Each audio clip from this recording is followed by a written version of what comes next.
Paul Merkelo is here with me. He's the principal trumpet of the Montreal Symphony Orchestra, and he has a new recording out called the Enlightened Trumpet. 4 different concertos, all of them written during the Age of Enlightenment in Europe, a time when music and the trumpet in particular was going through some changes. Now, Paul, you've got 4 pretty well-known concertos on this disc, including the Haydn and Hummel concertos, and I'm wondering what spurred you on to record these concertos, because you've been living with them for some time, right? Yeah, I feel like all my life.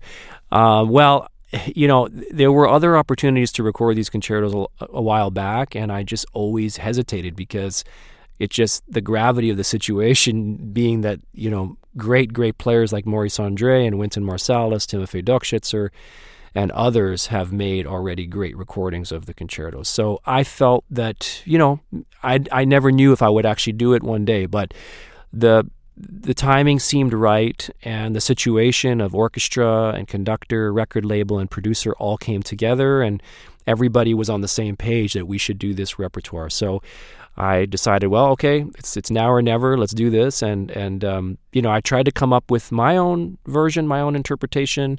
That's maybe similar in some ways, but also, I'm assuming, probably a little bit different than others as well. Yeah, can you talk a little bit about your interpretation and how it stands out from the crowd, so to speak? Because I can hear it in this recording, but I'd love to hear you talk about it a little bit.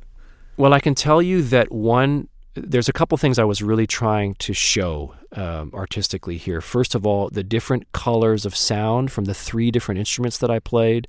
So the E-flat trumpet is the lowest pitched instrument I played on this recording. So I tried to give that, when it was more sustained and lyrical, give it a darker, more expressive quality. And on the E trumpet, which is the original key of the Hummel concerto, that's a half step higher. I tried to favor a little bit more of the brightness and fanfare quality and a little bit of the strength and brilliance of that instrument. And also the 3rd movement rondo, which is, you know, furiously fast, just tried to give the lightness of articulation in there. And then the piccolo trumpet.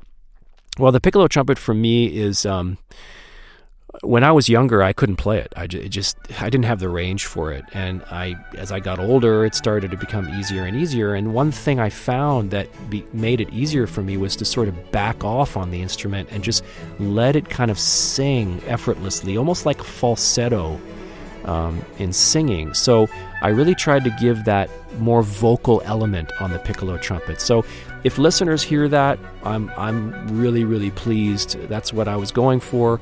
And if they don't, well, I just hope they enjoy the album.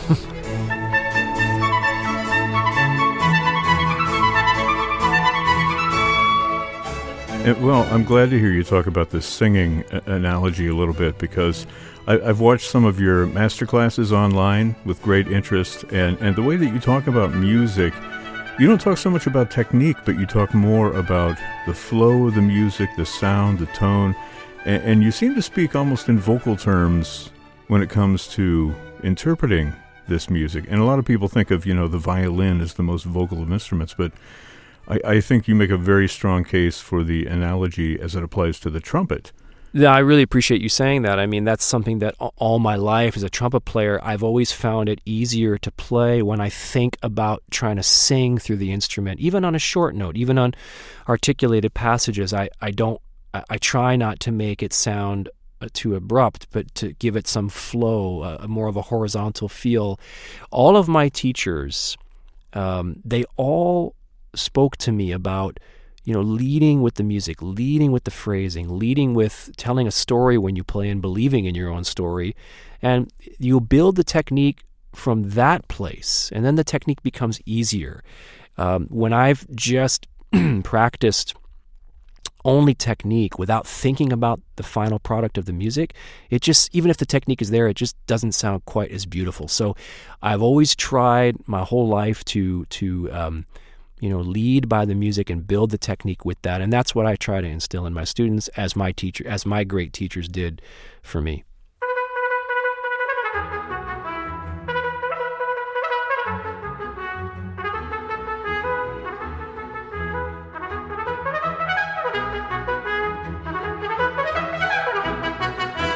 Now, you used 3 different trumpets on this recording, as you mentioned. Which one of those was, shall we say, the most challenging for you to work with? Well, I know very well the E-flat and the piccolo trumpet. I've been playing those, pretty much all of my life. But the E trumpet, I had never done the Hummel in E. I never really had an E trumpet, so I had to have one made for this recording. And so I would have to say that was the most challenging, and it was more about just getting the right sound on the instrument, getting the right articulation, getting the right intonation, because from my experience, E trumpets just don't play very well in tune. So you gotta kind of like favor a lot of notes, and that took a lot of time for me to get familiar with. And then, of course, you have to put it together with the orchestra in a very short amount of time. So I would say, hands down, the E trumpet was the most challenging for me.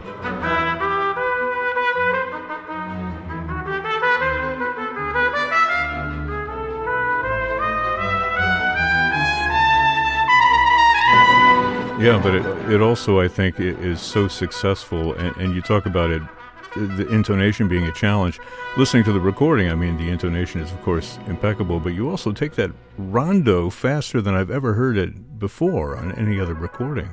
Well, we discussed that, the conductor and I, and, I wanted and he wanted a validation why we do that. Are we doing it just to do it, just to make it the fastest version ever recorded, or are we doing it because we believe in it? And the answer was the latter. We really wanted to do something. Rondo, in this case, it's coming attacca off the second movement. So Hummel wanted it to go right off the second movement. Second movement is really romantic and really expressive and, more of an adagio feel. So we thought to contrast that, we should kind of go crazy, almost like circus music or some kind of, Mendelssohn scherzo kind of idea of just furious and fun, and that's what we went after for there. It's a wonderful achievement. Really thrilling to listen to that as well. Thank you. Now, there's a connection between the Hummel concerto and the Haydn concerto, right? Yeah. They were both written for the same performer? Yes. How do those two different concertos, how were they similar? How were they different? If you had to compare the two, what would you say about them? Well, first, historically speaking, they were both inspired by the creation of the keyed bugle. So that keyed bugle gave us access to chromatic notes. And so Hummel, I think even more than Haydn, Hummel's way of showcasing that was to use it in a very expressive manner in that second movement. When you listen to the second movement of the Hummel, we tried to really emphasize that chromaticism and kind of juice that more and make it more expressive, because the audience at that time probably just, they probably were shocked to hear a trumpet be able to play like that. So I would say that the difference in interpretation, the Haydn, and I don't mean this in the wrong way, but the Haydn for me is more simple in a way, but that makes it exceptionally more difficult to play, because simple means you have to play quote unquote perfectly. And the melody in the last movement, bum ba bum ba ba ba ba ba bum da da da da da da, it's just a very beautiful simple melody, but it's got to be done perfectly. It's got to be articulated perfectly. Every note has to be clear, has to be in tune, has to be well phrased. The same rules apply for Hummel, but Hummel somehow, because of the choice of tempo we did in the third movement, the level of technique that I had to practice was kind of crazy. I mean, I was doing 1 and 2 octave scales with the metronome all the way to the end of my metronome marking, which was, I think, 208. We chose the tempo of around 160, but I decided to practice even faster than that to get ready for the album. So the level of technique that I had to produce on the E trumpet was like something I've never done before. But interpretively, I would say that the Haydn it just has to be simple music, but very expressive. And the Hummel, I feel Hummel in the second movement especially, I think the interpretation has to be more romantic and even more expressive.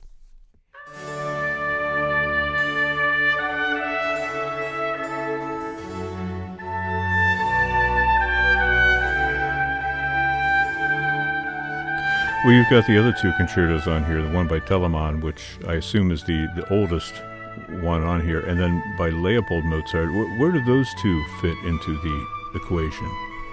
Well, yeah, Telemann, that Telemann, we know Telemann, and the style of Telemann, but what I think what makes that concerto stand out is the first movement, the Adagio, that he started that concerto with a very expressive movement that hadn't really been done before, not for trumpet.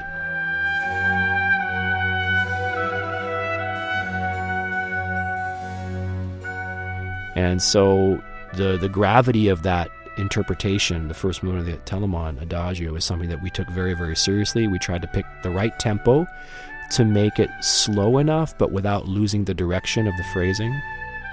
And then, similar to the Hummel, we decided the last movement of the Telemann, we should supercharge it and pedal to the metal, try to go as fast as we could without sounding out of control. The Leopold Mozart, well, I've always loved this concerto. The first time I heard it was Wynton Marsalis's Grammy Award-winning recording, and his interpretation of that, I think, is just phenomenal, and that just really inspired me. Leopold is the father of Wolfgang Amadeus, and a very successful composer in his own right, and this concerto, the two movements, are part of a larger work of 6 movements. And so again, he featured the first movement as an adagio. So I really like the symmetry of that the both of these concertos start with a very expressive quality on the piccolo trumpet, which we don't always hear in some of the concertos, other concertos written for piccolo trumpet.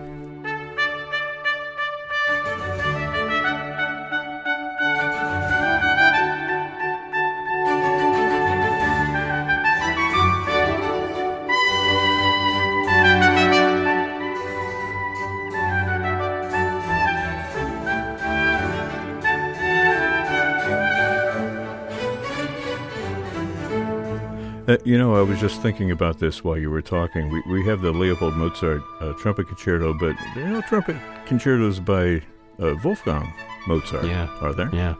No, they're not. Yeah. I wonder why that is. I don't know. He wrote those great horn concertos, but... Yeah, I mean, it's too bad. It would have been amazing, Yeah. and maybe that's why his father decided to do it. You never know with composers where they're most inspired. Very often it's a player that they want to write for. Yeah. The expertise of that particular player they're very attracted to. So maybe Wolfgang didn't hear a trumpet player that he got inspired to write for, which is just too bad. But, yeah. Oh well. Yeah. What might have been. Yes.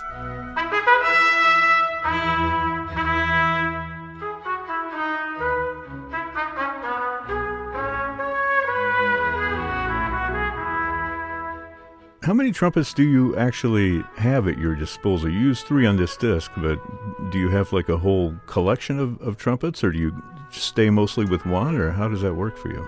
Well, I always tell my students, we are not trumpet players, we are trumpets players. I mean, I've got about 25 at home, and I don't obviously play all of them. A lot of them are duplicates. I have I think 4 different B-flat trumpets, or 2 or 3 different C trumpets, a D, E-flat, E, A, piccolo, rotary valve, cornet, flugelhorn. I've got just a number of different instruments. And it is possible that you have to play all these different instruments. Very often when I go on recital tours now, I'm carrying 3 or 4 instruments with me. Wow. So it's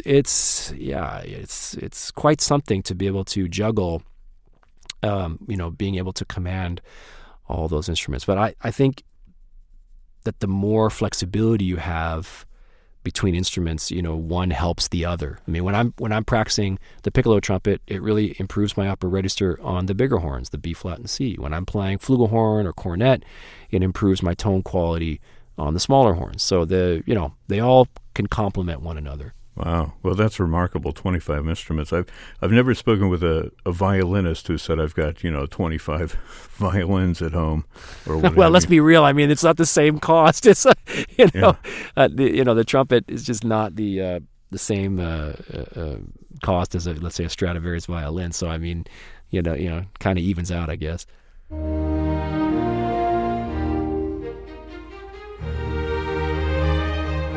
Well, getting back to the recording here, it seems like it was a concerted effort between yourself and also with the musicians that you were collaborating with, the Oxford Philharmonic. You want to say something about that group and their conductor briefly? Yeah, I mean, they're, an up-and-coming, cutting-edge chamber ensemble in Europe. And I was just back there last fall playing the Haydn and the Leopold Mozart with them in concert at the Sheldonian Theatre. Sheldonian Theatre in Oxford is where Haydn premiered some of his work. So that was really, really cool. And, to step in there with them in our first rehearsal, we rehearsed in London, and, it was like seeing an old friend again. I mean, we did this intense recording together, and then coming back and, just performing it, the pressure was kind of off, and it was really a fun collaboration. I felt a lot of support from them, and we hope, we'll do some projects together in the future. Well, it's a wonderful CD. I can't wait to share it with listeners. Paul Merkelo is principal trumpet of the Montreal Symphony, also, of course, tours all around the world performing. His latest CD is called the Enlightened Trumpet on the Sony Classical label. Paul, thanks so much for spending some time with us and sharing your music and the stories behind it here on FM 91. My pleasure. Thank you.